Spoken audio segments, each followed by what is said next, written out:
Xo'p, Dildora Narimanovna, bizada hozir ayollarimiz ertalabdan beri kelyapti. Suv ketayotganligini o'zlari qanaqa shubha qilishlari mumkin? Hozir qizlar suv qolmay qolgandek, bilmasdan yuribdi.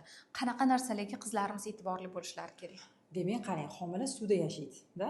Homila suv bilan oziqlanadi, suvda yashaydi va bu normal narsalarga qoladi. Lekin suv kamayib ketganda ko'pincha ayollar bilmaydi, prokladkasi ho'l bo'lib qoladi va uni oddiy выделение deb o'ylaydi. Yoki oyog'idan oqib ketadi. Endi u ko'p miqdorda oqib ketsa biladi bu odam.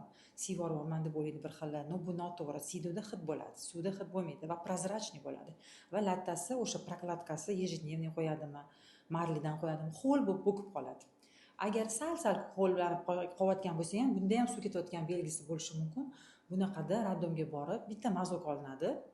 Bu tekshiruv faqat raddomda va o'sha element, suvi elementlari chiqsa, suv ketayotganlik tashxisi qo'yilib, ayol yotqiziladi, davolanadi.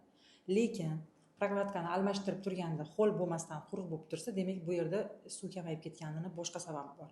Demak, infeksiya, yana boshqa qanaqadir nuqson bo'lishi mumkin siydik yo'llarida. O'shaning uchun suv ketayotganini точно bilish uchun prokladkani tuzatish kerak, tozasini qo'yish kerak, qurug'ini va ho'l bo'lib qolyaptimi, nam bo'lib qolyaptimi e'tibor berib turish kerak. Albatta, rahmat savollarimizga javob berganingiz uchun. Kunlaring yaxshi o'tsin. Bemalol ginekologimizga murojaat qilsanglar bo'ladi. Ana 6-raddomda ishlaydi ginekolog.